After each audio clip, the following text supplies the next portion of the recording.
Salut à tous, la team OL, Thomas M. Show et JP pour OL Fan TV et puis pour un nouvel épisode que je n'ai pas fait depuis longtemps, c'est hashtag OL, c'est-à-dire toutes vos réactions sur le hashtag Team OL, pardon. C'est le hashtag Team OL, pardon. Si je commence à dire hashtag OL, c'est pas bon. Non, c'est hashtag Team OL. Alors, il y a des trucs tout à fait sympas.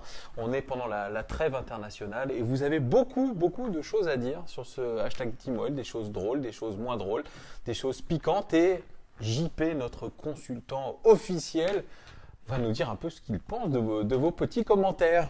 Alors, on commence avec... Bonjour Thomas. Voilà, je suis recadré en direct. Bref, on commence, comme je vous le disais, par l'Afterfoot RMC qui a lancé hier soir un appel aux auditeurs et un appel surtout à la team OL en nous proposant le hashtag équipe type OL et le hashtag équipe pipe OL, donc la meilleure. Et la pire? La meilleure et la pire équipe selon vous de l'Olympique Lyonnais.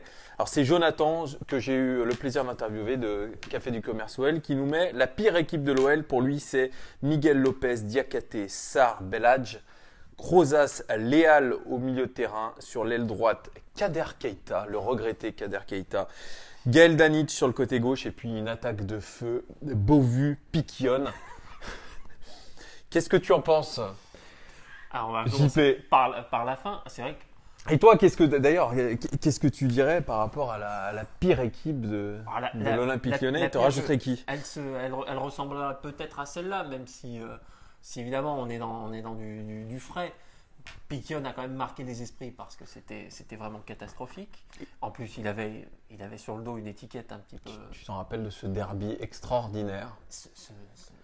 Cet enchaînement mythique. Incroyable. Donc il avait fait 2 gestes techniques où il s'était cassé la gueule, je crois, et il était sorti avec un petit carton rouge. Voilà, c'était les plus belles actions de Frédéric Piquion. Ah, de loin, oui, de loin. Il était resté rien que pour ça dans l'histoire. C'est dans cette compo parce que je vois qu'il y a quand même du frais, du moins frais. Par exemple, Beauvu, bon, on peut discuter. J'aurais bien aimé quand même à l'arrière Yapou. Non, Yapou, il aurait mérité. C'est Mapou, pas Yapou. Yapou. Oui, mais bon, voilà. D'ailleurs, qui vit une véritable galère à l'Olympique Lyonnais. Il fait état de toutes ces galères, le pauvre, lui qui a refusé le championnat de Turquie pour continuer à toucher un gros salaire à l'Olympique Lyonnais. Bref. Et il se pose la question surtout, pourquoi il ne joue pas? Pourquoi il ne joue pas? Alors, il est très apprécié apparemment du staff pour ses facultés. Du jardinier aussi, il est très apprécié. Voilà, il est apprécié par rapport à son comportement. Mais effectivement, on est passé d'un joueur qui était champion de France en 2012 avec l'Olympique Lyonnais, qui a joué quand même à l'AS Roma, qui a mis une petite qui tartasse. Était champion de France avec Montpellier. Oui, avec Montpellier, qui a mis une petite tartasse à Lionel Messi en match amical contre le Barça. Et puis derrière, voilà, il y a eu l'Olympique Lyonnais. Et puis il y a eu quand même des beaux moments, notamment quand il marque contre Monaco et qui qualifie l'Olympique Lyonnais avec toute l'équipe, hein, pas que lui, pour la Ligue des Champions. Et puis il y a eu le chant des supporters aussi pour lui. Mapuyanga Mbiwa. La. Bref, on s'arrête là pour tout ça. Bref, il y a eu des bons moments. Non, sans déconner, pour revenir sur lui, il n'a pas de recul, quoi. Il se pose pas la question de savoir pourquoi il joue pas. Ouais, on se demande. Bref, on a fait un petit écart sur Mapou, mais effectivement, il y a eu beaucoup de petites pipes à l'Olympique Lyonnais. C'est vrai qu'on en a eu. Là, c'est un beau florilège quand même. Je le trouve pas mal, mais on pourrait parler de Fabien Monzon pour ceux qui s'en rappellent. Argentin, toi, tu t'en souviens même plus. Ouais, voilà, il était passé par Nice. On peut parler aussi de John Mensah, qui a joué pas beaucoup de matchs, je crois que c'était 4 matchs. John Mensah toujours blessé, ou alors il y avait un petit truc qui allait pas. On peut parler de Rose, Lindsay Rose. Oui, c'est vrai que moi j'avais un petit fait pour Lindsay Rose. Déjà ce côté de nom d'acteur porno me faisait marrer, moi, mais non. Puis Lindsay Rose, on s'en souvient, c'était aussi les tartasses avec Corentin Tolisso à l'entraînement qui l'a propulsé vers les méandres, vers les profondeurs du banc de l'Olympique Lyonnais et de la CFA notamment. Il est devenu quoi? Eh bien, je crois qu'il joue en Ligue 2. D'accord. Tu me poses une colle, mais je crois qu'il joue en Ligue 2. Il joue du côté de Lorient. D'accord. Il me semble en Ligue 2 avec Michael Landreau en tant qu'entraîneur. On parle aussi de Dabo. Dabo, tu t'en rappelles de Dabo, ancien Stéphanois. C'était pas terrible. Ouais, c'était le remplaçant aussi. On peut parler de Fabio Santos. le boucher brésilien du milieu de terrain, le casseur de jambes. On peut parler d'Alou Diarra aussi. Alou Diarra, finaliste de la Coupe du Monde 2006. Oui, enfin voilà, ouais. Qui restera pas dans les annales non plus. Après, même si dans le lot, il y a ceux qui ont un passif, qui forcément, on est un peu plus injuste avec eux quand ils viennent d'en face ou d'à côté, ça dépend d'où on se situe. Mais non, Danic, il n'a pas laissé un grand souvenir. Non, il n'a pas laissé un grand souvenir. Hein. Lui, il était pareil. Il a été recruté pour la qualification de Champions League quand on était au tour préliminaire. Et effectivement, c'est resté qu'au préliminaire. Keita avait été vendu combien? S'en était débarrassé de combien? Il venait de Lille, c'est ça? Il venait de Lille, on l'avait acheté très cher, je crois, une quinzaine de millions d'euros. À l'époque, on achetait beaucoup à Lille. Et on achetait beaucoup à Lille et ça a été vraiment un véritable flop. Alors toi, tu dis qu'il a fait de bonnes choses. Bon, je n'ai pas de souvenir de très grandes choses. Il y en a certains qui sont revenus aussi sur Jean de Macoun. Ah, voilà un joueur plutôt... voilà, là. Jean de Macoun, il a quand même marqué contre le Real Madrid à domicile, hein, lors de notre fabuleuse épopée en 2009. En 2009-2010, pardon, excusez-moi, mais voilà. Moi, Jean de Macoun, je pense que c'était un délit de sale gueule plutôt. Ah, carrément? Oui, moi je le pense. Ouais.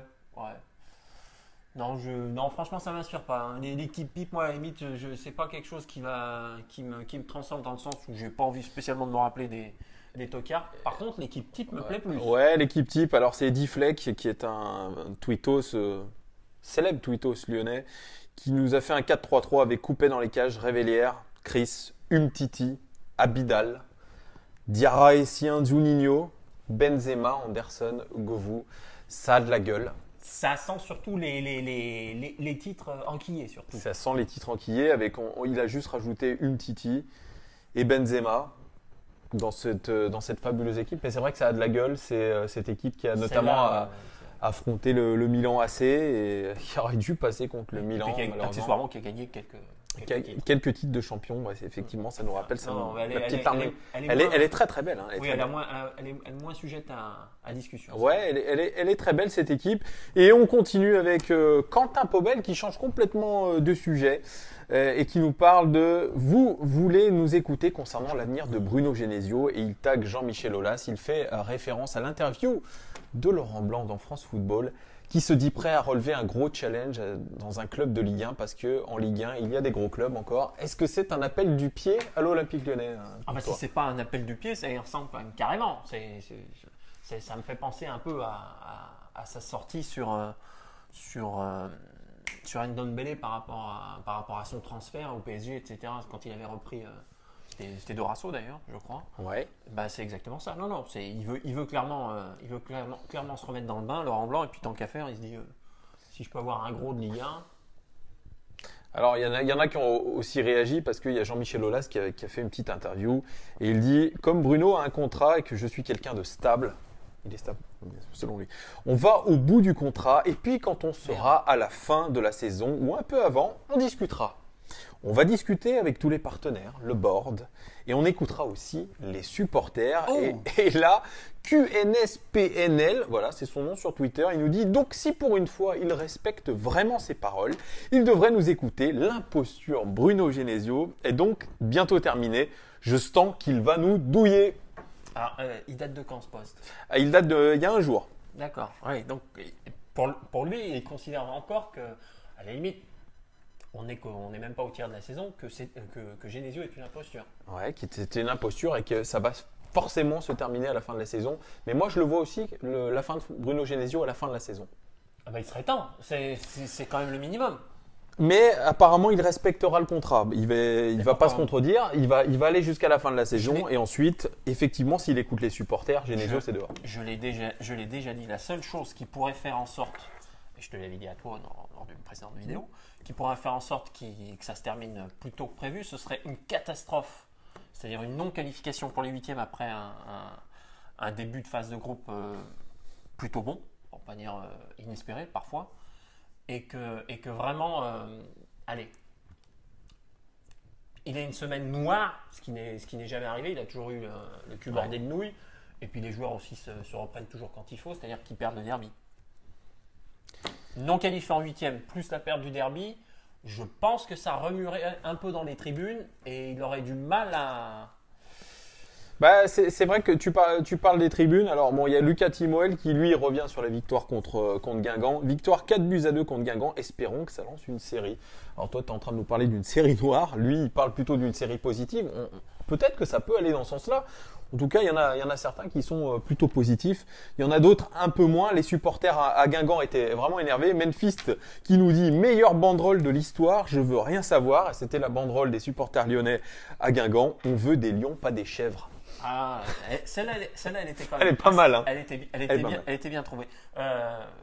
C'est pas un fait qu'il a vraiment un lion tatoué dans le dos. C'est ça, un grand lion. C'est ça. Comme Mauro Icardi, l'attaquant de l'Inter. Ouais, effectivement, hein, il ne doute de rien. Il ne doute de rien. Ouais. Enfin, moi, personnellement, j'aurais préféré qu'il ait un lion tatoué dans le cœur plutôt que dans le dos. Mais bon. Non, je crois pas. Non, je crois pas qu'il s'assimile vraiment à l'Olympique Lyonnais. Et puis, Emeric qui nous parle de Manchester City, tu en as parlé un petit peu. Il nous dit 12-11-2018, donc 12 novembre 2018, et l'OL reste toujours le seul club à avoir battu City cette saison. C'est affolant quand même. C'est affolant, oui. Enfin, de là à en tirer un fait de gloire pour toute la saison, faut peut-être pas charrier non plus. Attends, depuis, il y a eu Manchester City, Shakhtar 3-0 pour Manchester City, Manchester City Tottenham 1-0 pour Manchester City, Manchester City Fulham 2-0 pour Manchester City, Manchester City Southampton 6-1 pour Manchester City, Manchester City Shakhtar Donetsk match retour 6-0, et là le derby mancunien, Manchester City Manchester United 3-1 pour Manchester City effectivement. Il y a, sur Sky, là je regarde de temps en temps les débats en anglais, ils se demandent comment battre Manchester City. Bah, je crois qu'ils n'ont toujours pas trouvé la réponse, les consultants de Sky. Et quand tu regardes les commentaires, il y en a un qui dit « Demandez à Lyon ».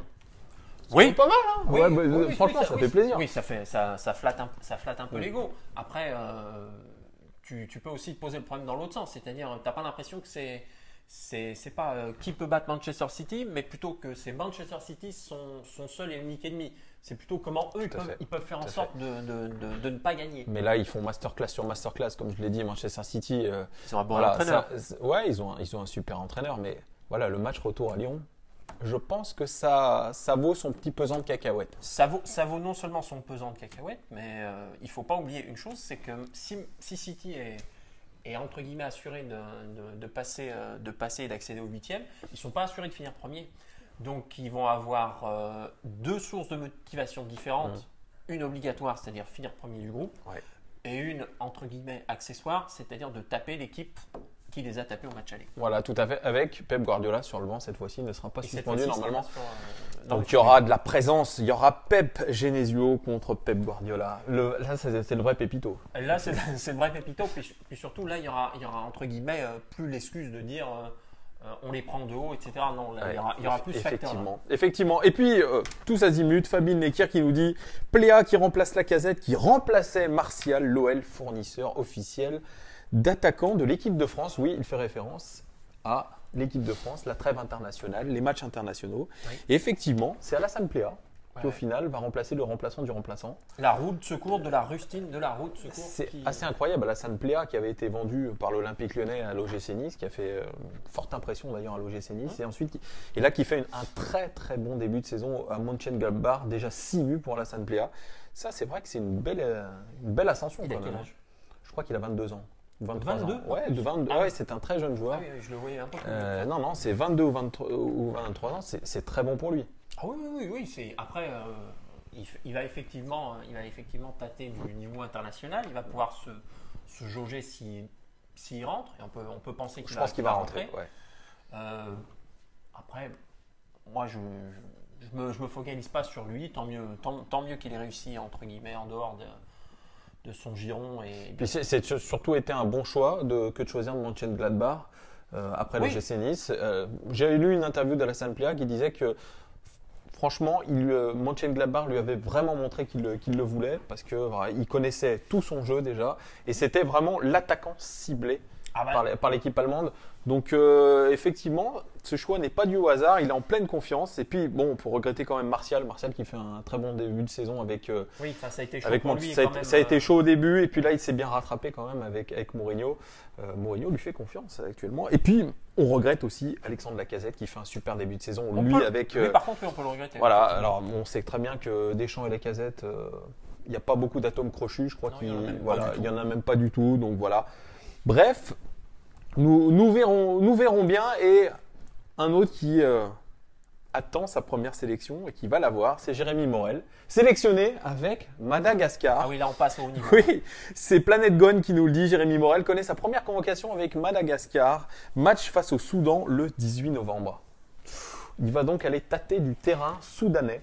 La question Ou de savoir, du terrain est-ce que c'est malgache, en français, oui, c'est- est-ce qu'on va pouvoir le suivre? Eh bien, je ne crois pas. Je crois que Beansport va pas diffuser Non. ce match-là, mais on pourra suivre attentivement ce qu'il aura fait quand même sur les réseaux sociaux, etc. Mais ça va être carrément nouveau pour lui, hein. Oui, ça va être nouveau. Après, C'est quand même assez inattendu, ça. oui, bien sûr que c'est inattendu. À la limite, tant mieux pour lui. Personnellement, je te cache pas que ça me laisse complètement indifférent. Je me focalise plus sur son rendement à l'OL et au fait que la balance s'inverse avec Marcelo. Je l'ai beaucoup défendu, Marcelo, mais plus ça va, plus la saison avance, plus les matchs se succèdent et plus il devient compliqué à défendre. Bah, on va dire qu'il reste sur ses standards de dégagement, il dégage bien de la tête, etc. Il est là, mais de temps en temps, il a vraiment des soucis en fait de lisibilité de trajectoire. Très, Il a, très il a bon. du mal à lire les trajectoires. Vous pouvez regarder d'ailleurs des vidéos, notamment des gazettes tactiques qui analysent un peu les soucis défensifs de l'OL, notamment sur les centres. Et vous voyez très clairement que Marcelo a du mal à se positionner par rapport au centre. Il a du mal à anticiper les centres. Il paraît qu'il avait un problème perso. Non, il y avait des petits soucis familiaux. Non, j'avais lu ça, je sais plus trop. Tu parles de Marcelo du Real Madrid. Merci. Ah merde, d'accord, désolé. Qui lui aussi est en difficulté, qui est en difficulté dans son club. Et puis tous azimuts, je reviens sur l'équipe de France et la sélection de Ferland Mendy qui remplace Benjamin Mendy, blessé au genou gauche. On a l'impression que tous ces mecs qui jouent dans le championnat d'Angleterre, ils sont cramés, hein. C'est exigeant, donc heureusement que Fekir, quoique tu me diras, il est autant blessé que s'il était dans le championnat d'Angleterre. C'est pas un bon exemple. Bref, Nico Pédia qui nous dit soyons francs, si Ferland n'est pas titulaire sur un match, c'est un scandale. Tu le vois titulaire, toi, Ferland Mendy, en équipe de France Compliqué, alors, non il démarre quoi par les Pays-Bas. Je crois, oui. Et après, c'est quoi? Il n'y a pas le deuxième match après les Pays-Bas? Je suis en train de te regarder avec un. Ah oui, ouais, t'en sais rien en fait. Bref, je suis pas beaucoup la Nation League pour tout te oui, dire, je mais pense pas, bref, moi il y a un gros match contre les Pays-Bas, voilà, Euh, c'est ce que je te dis. De là à démarrer titulaire. Ouais, voilà, moi Après, je pense. dans des cas comme ça, il y a rien d'autre à dire et à rappeler à ce genre de joueur, c'est qu'il faut saisir l'opportunité. Parce que là, c'est quand même avoir beaucoup de cul que d'avoir une sélection dans un cas de figure pareil. Ouais, tout à fait. Et puis on revient sur Jean-Michel Aulas. Ouais. Le boss. Ouais, le boss, OL Olympique Lyonnais, c'est comme ça que ça se dit. C'est pas le compte officiel de l'OL qui nous dit Jean-Michel Aulas, qui nous cite là, Jean-Michel Aulas. Je quitterai l'OL quand le club sera sur le toit de l'Europe. Ah. Et à eux de s'interroger, va-t-il attendre longtemps? Ah non, c'est pas ça la question. C'est-à-dire, est-ce qu'il va falloir qu'on le momifie? Parce que s'il faut attendre qu'on soit sur le toit de l'Europe, à moins qu'il y ait une excursion peut-être de prévu d'organiser au Mont Blanc, non, je sais pas. Ah, ça va être compliqué. C'est le sommet de l'Europe, le Mont Blanc, bravo, ouais, c'est ça, je Ouais. crois. Hein. Un bon point pour moi. Je Bravo, reviens au deuxième sommet. ouais, bravo. Oui, non, je crois que il Non, va non, mais rester, c'est- il va rester très très longtemps. Il va peut-être mourir sur scène. Avec comme Dalida, Ouais, comme voilà. Molière. C'est ça, exactement. Et puis Débégol, lui, revient carrément sur l'équipe type OL. Il dit les gens qui font l'équipe type OL et ne mettent pas Dinalo, Chiesa, merci de plus vous présenter au stade. Et je crois qu'ils connaissent pas.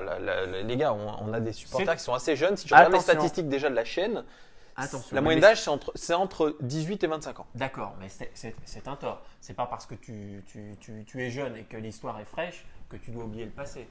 Dinalo, Chiesa ou même des Lacombes, je suis désolé. Non, tu souris, mais non. Enfin, est-ce qu'on aurait mis dans l'équipe type Bruno Genesio, le joueur? Non, bah non, évidemment que non. Il a joué dans les années 90, c'est ça, avec l'OL. Ouais, Et bon, c'est ça. on s'en souvient pas. Et l'OL, je reviens encore sur le Jean-Michel Aulas, un gon expatrié nous dit sur Twitter, en citant Jean-Michel Aulas, toujours dans cette même interview à Team Dugas, il nous dit « L'OL est un petit club de province ». Ah. Et lui, il dit « Extraordinaire comme il nous prend pour des bouffons Ah, ça dépend comment tu interprètes cette déclare. Et un petit club de province, bah, par définition, un club de la capitale, il n'y en a qu'un. ». Et on a toujours dit que Saint-Etienne était la banlieue de Lyon ou la province de Lyon. Ça, c'était Voilà, vieux. ça aussi, Ça, voilà, c'était c'est avant, pour la c'était petite- les 30 ans, la PlayStation, tout ça, c'est des conneries. Ça.